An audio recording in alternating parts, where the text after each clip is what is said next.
Hello दोस्तों, कैसे हो आप सब। Welcome back to job university में प्रकाश। इंडिया पोस्ट की तरफ से बहुत बड़ी खुशखबरी आई है। बम्पर वैकेंसी निकली है।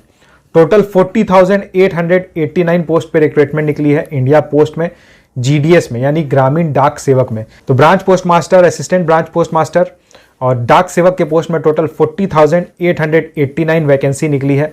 बम्पर वैकेंसी निकली हुई है और यहाँ केवल 10th पास रिक्वायर्ड है। अगर आपने 10th पास किया हुआ है तो आप यहाँ अप्लाई कर सकते हो। तो चलिए डिटेल में बात करते हैं। अप्लाई करने की एलिजिबिलिटी क्राइटेरिया क्या रहती है, एज लिमिट क्या रिक्वायर्ड है, सिलेक्शन का प्रोसेस कैसा रहने वाला है, एग्जाम पैटर्न कैसा रहेगा। सिलेक्शन प्रोसेस मैं यही बता देता हूँ, कोई सिलेक्शन प्रोसेस नहीं रहने वाला है।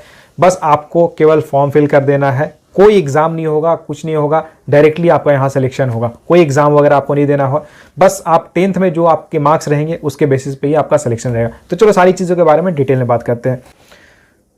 ऑनलाइन रजिस्ट्रेशन यहाँ आपको करना होगा। ऑनलाइन रजिस्ट्रेशन की डेट, ऑनलाइन रजिस्ट्रेशन स्टार्ट हो चुकी है। अप्लाई करने की लास्ट डेट 16 फरवरी रहेगी। तो जल्द से जल्द अप्लाई कर देना, क्योंकि लास्ट में बहुत सारे कैंडिडेट्स अप्लाई करने लगते हैं एंड कई बार ऐसा होता है कि सर्वर डाउन हो जाता है। तो इसलिए बेटर रहेगा कि जल्द से जल्द अप्लाई कर दो अगर आप यहाँ अप्लाई करना चाहते हो। फीस की बात करें तो जनरल एंड ओबीसी कैंडिडेट्स को 100 रुपीज़ एप्लीकेशन फी पे करना होगा और अगर आप SC/ST कैंडिडेट हो तो आपको कोई फीस पे नहीं करना है। एज लिमिट की बात करें तो एज 16 फरवरी 2023 के अकॉर्डिंग चेक की जाएगी। जनरल कैटेगरी के लिए मिनिमम एज 18 ईयर्स है एंड मैक्सिमम 40 ईयर्स है। ओबीसी कैंडिडेट्स के लिए मिनिमम एज 18 ईयर्स है, मैक्सिमम 43 ईयर्स है एंड SC/ST कैंडिडेट्स के लिए मिनिमम एज 18 ईयर्स है एंड मैक्सिमम 45 ईयर्स है।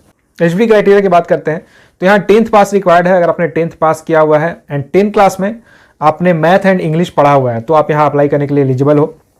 साथ ही साथ आप जिस स्टेट में अप्लाई करना चाहते हो वहाँ की लोकल लैंग्वेज आपको आनी चाहिए।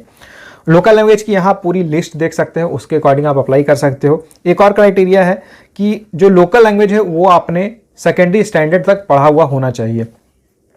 और कुछ बेसिक रिक्वायरमेंट है, जैसे कि साइकिलिंग वगैरह आपको आनी चाहिए, कंप्यूटर की नॉलेज होनी चाहिए। लेकिन ये बेसिक क्राइटेरिया अगर आपको आती है तो ठीक है, नहीं आती है तो भी कोई दिक्कत नहीं। और साइकिलिंग वगैरह तो आजकल नॉर्मल सबको आता है। कंप्यूटर की बात करें तो अगर आप मोबाइल वगैरह, आजकल सब स्मार्टफोन ही यूज़ करते हैं तो मोबाइल कंप्यूटर सबको आता ही है थोड़ा थोड़ा, तो उसमें कोई ये कुछ कंपलसरी नहीं है। अगर नहीं भी आता है तो कोई दिक्कत नहीं, आप यहाँ अप्लाई ज़रूर कर देना।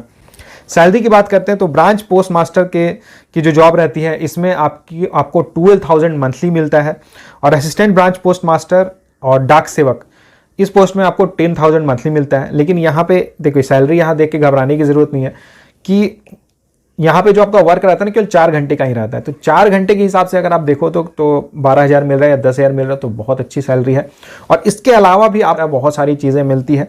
तो एग्जैक्ट अगर आप सैलरी स्लिप देखना चाहते हो तो सैलरी स्लिप की कुछ वीडियोज़ मैंने डाली हुई, एग्जैक्ट सैलरी स्लिप मैंने बताया हुआ है। तो वीडियोज़ के लिंक मैं डिस्क्रिप्शन बॉक्स में डाल दूंगा, आप वहाँ जाके एग्जैक्ट सैलरी स्लिप देख लेना। अच्छी खासी सैलरी मिलती है, अलाउंस वगैरह तो अच्छी खासी सैलरी बन जाती है। 15,000 to 17,000 सैलरी बन जाती है आपकी। और उसमें भी काम केवल 4 आवर्स का ही रहता है, 4 घंटे का ही केवल काम रहता है। सिलेक्शन प्रोसेस मैंने आपको ऑलरेडी बताया है कि यहाँ पे जो सिलेक्शन होगा इसमें ये केवल परसेंटेज के बेसिस पे होगा, यानी कि 10th क्लास में आपने कितना परसेंटेज स्कोर किया हुआ है उसके बेसिस पे ही आपका सिलेक्शन होगा। कोई एग्जाम वगैरह कुछ भी आपको नहीं देना है। पिछली बार की अगर बात करें तो लास्ट ईयर देखिए, जो स्टार्टिंग में जो रिजल्ट आई थी, जो लिस्ट आउट हुई थी, उसमें कट ऑफ बहुत हाई देखने को मिला था। लेकिन अब होता क्या है कि बहुत सारे कैंडिडेट्स हैं जो जैसे 10th पास किया हुआ है, 12th पास किया हुआ है, तो वो लोग क्या है कि अप्लाई कर देते हैं लेकिन डॉक्यूमेंट वेरिफिकेशन में जाते नहीं हैं। तो उसके कारण क्या हुआ था कि जिन्होंने अप्लाई कर दिया, जिनकी ज़्यादा मार्क्स थी, उनका सिलेक्शन पहले हो गया तो डॉक्यूमेंट वेरिफिकेशन के लिए बुलाया गया, लेकिन DV के लिए वो गए नहीं, तो वैकेंसी तो रह गई। तो इसलिए और भी कई सारी लिस्ट रिलीज की गई थी, लगभग 7-8 लिस्ट आउट की गई थी डॉक्यूमेंट वेरिफिकेशन के लिए। एंड अगर उसमें आप कट ऑफ देखोगे तो कुछ स्टेट्स ऐसी भी है जहाँ पे 70 कट ऑफ गया है, 75, 85 कट ऑफ गया है, और कुछ स्टेट्स ऐसी है जहाँ 90, 95 कट ऑफ गया है। तो आपको यहाँ घबराने की ज़रूरत नहीं है। आपका मार्क्स अगर थोड़ा कम भी रहता है फिर भी आप यहाँ अप्लाई कर देना। हो सकता है फर्स्ट सेकंड लिस्ट में नहीं, लेकिन जो 4th लिस्ट या 5th लिस्ट निकलती है उसमें आपका सिलेक्शन ज़रूर हो जाएगा। और इसका जो पूरा प्रोसेस होता है ना, ये बहुत फास्ट होता है, क्योंकि कोई एग्जाम वगैरह नहीं लिया जाता है तो रिजल्ट भी बहुत जल्दी आ जाती है।